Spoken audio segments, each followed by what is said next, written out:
dear colleagues, dear Ursula, and I'm grateful to you that during these very difficult years for all of us, for Europe, we have maintained unity and ensured that Europe is stronger.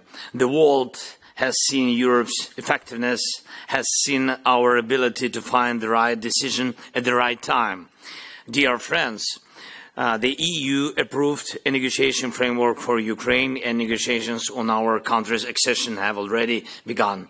Thank you very much for it. This is Europe's historic choice. Thank you again. And I'm convinced that every European nation that shares common European values should be part of the European family. This is true for Ukraine. This is true for Moldova, really for the peoples of the Balkans.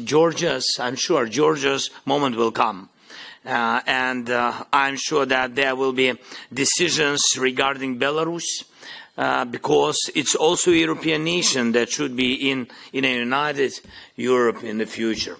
And now it will be right for us to move from decision to decision without wasting time. We have already held the first intergovernmental conference between Ukraine and the EU, and we hope that the next steps will not be delayed, including the official screening procedure. Ukraine is ready to go through all the necessary steps, and I would also like to thank you for the security agreements. Today, Charles Michel, Ursula von der Leyen and we signed the joint security commitments with the EU. Together with President Nausėda, I signed a security agreement between Ukraine and Lithuania, and together with Prime Minister Kallas, the security agreement between Ukraine and Estonia. And I invite everyone in Europe who is still on the sidelines of the security work to join us.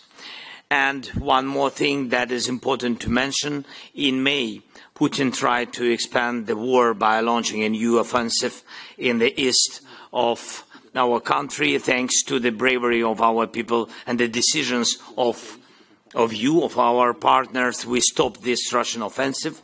But this new Russian offensive proved that the existing pressure on Russia for the war is not enough. And so, first, I wanted to mention about military support, artillery, shells, and fulfillment of every promise is important, not only in terms of protecting lives, but also to destroy the Russian illusion that they will achieve something by war. Funding is very important through the European Peace Facility, and on a bilateral basis, funding that is timely, as well as logistics, so that each package that is announced comes to the battlefield as soon as possible.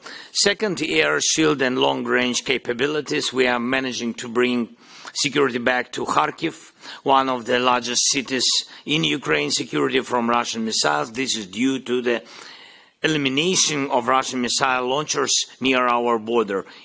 Each of you knows how this became possible. And also we must protect Kharkiv and every other city in Ukraine from Russian guided bombs. That is a big problem. Our long-range strikes and modern air defense are the key to stopping this terror. And I thank each and every one of you who is helping to make this happen. The third is Russian assets.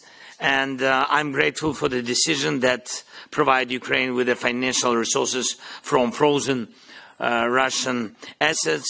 It's fair that the assets of the terrorist state work to protect Ukraine suffering from Russian terror, and all the assets of the terrorist state should work to protect life, of course.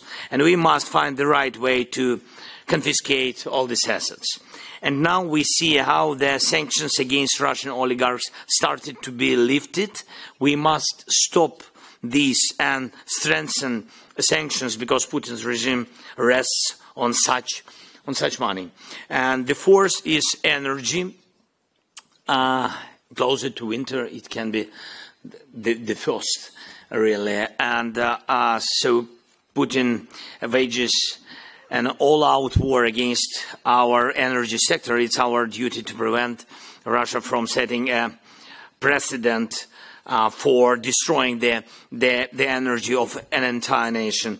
If Russia succeeds, it will become part of military doctrines around the world. Energy is one of the foundations of the normal human life. We do everything we can to restore the power generation and to protect this generation, and we need a significant increase in electricity imports from the EU, as well as support with equipment and other resources to protect and restore our energy system. And the fifth is diplomacy. Thank you all. I thank all of you for participating in the Peace Summit, which was a clear success of our peacemaking efforts. We proved that the world can unite to restore the full effectiveness of the UN Charter and return peace to Ukraine. Nine more participants have signed the final communique of the summit, and we are continuing this work with more signatures to come. I also invite you to join the preparation of the second Peace Summit. We are now organizing groups that will work on developing specific action plans to bring the just end of the war reliably, honestly, and for a long time.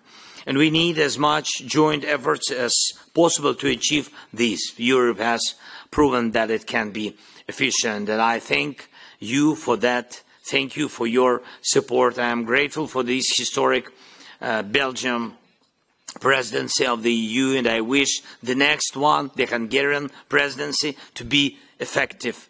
Slava Ukraini.